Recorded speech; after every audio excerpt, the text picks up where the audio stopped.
पवित्र पोर्टल शिक्षक भरतीची वाट पाहणाऱ्या माझ्या सर्व मित्रांसाठी नमस्कार। बघा मित्रांनो, आपल्यासाठी आनंदाची बातमी आहे। कालच्या व्हिडिओमध्ये मी तुम्हाला सांगितलं होतं की 15 दिवसात जाहिराती पोर्टलवर येतील। आता पोर्टलवर जाहिराती देण्याचे तत्काळ आदेश। मग जाहिराती जर कधी लगेच अपलोड होत असतील तर आपल्याला पसंती क्रमसाठी केव्हा मुदत दिली जाईल हे आजच्या व्हिडिओमध्ये आपण सविस्तररित्या पाहूया। तर चला, शिक्षक भरतीसाठी रिक्त पदांची जाहिरात देण्याची प्रक्रिया तात्काळ पूर्ण करा।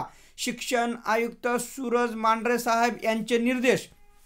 राज्यातील शिक्षकांची रिक्त पदे भरण्यासाठी शासनाने शिक्षक अभियोग्यता व बुद्धिमापन चाचणी परीक्षेत प्रविष्ट झालेल्या उमेदवारांकडून पवित्र पोर्टलवर पदभरतीसाठी आवश्यक असणारे स्वप्रमाणपत्र पूर्ण करून घेण्यात आलेले आहेत।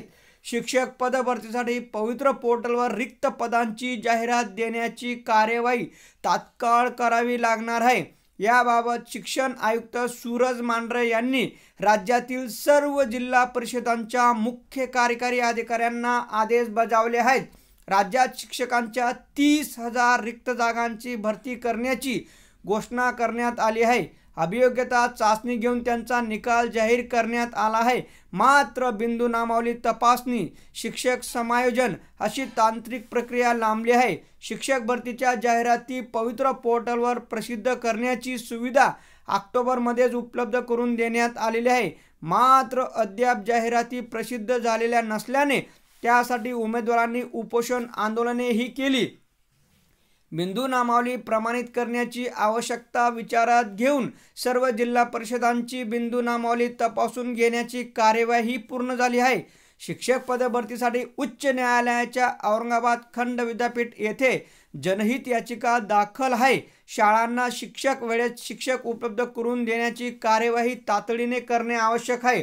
राज्यातील सर्व स्थानिक स्वराज्य संस्था तसेच खाजगी शैक्षणिक संस्था यांच्या मार्फत चालविल्या जाणाऱ्या शाळांतील रिक्त पदे भरण्यासाठी संकेतस्थळावर आरक्षण व विषय नोंद करून जाहिरात देण्याची सुविधा उपलब्ध करून देण्यात आलेली आहे। त्यानुसार नियुक्त प्राधिकारी म्हणून पोर्टलवरील सूचना व वेळोवेळीचे शासन निर्णय विचारात घेऊन रिक्त असलेले आरक्षण व जिल्ह्यातील विषयनिहाय रिक्त पदे नमूद करून जाहिरात देण्याची कार्यवाही करावी लागणार आहे। पोर्टलवर जाहिरात देण्याची रिक्त पदांचे सामाजिक आरक्षण, अध्यापनाचे गट, विषयनिहाय रिक्त पदांची माहिती पोर्टलवर नोंद करण्याची सुविधा प्राथमिक शिक्षणाधिकारी यांच्या लॉगिनवर देण्यात आलेली आहे। त्यानंतर प्राथमिक शिक्षणाधिकारी यांनी नोंद केलेली माहिती आपण पडताळणी करून योग्य असल्यास रोस्टर व विषयनिहाय रिक्त पदासाठी आपल्या लॉगिनवर मान्य करावायचे आहे।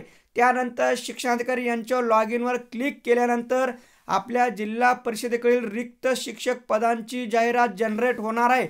आवश्यक असणारी आरक्षणनिहाय रिक्त पदे तसेच गट विषयनिहाय रिक्त पदांची माहिती पडताळणी करून जाहिरात देण्यासाठी तयारी पूर्ण करण्याच्या सूचना या ठिकाणी देण्यात आलेल्या आहे। म्हणजेच मित्रांनो, एवढ्या 15 दिवसामध्ये जाहिराती अपलोड पूर्ण होतील आणि पुढच्या 15 दिवसात आपल्याला पसंती क्रम त्यासाठी देण्यासाठी सुविधा उपलब्ध करून देण्यात येईल। तर ही आपल्यासाठी आनंदाची बातमी आहे। सर्वांना पुढील वाटचालीस हार्दिक शुभेच्छा। धन्यवाद मित्रांनो।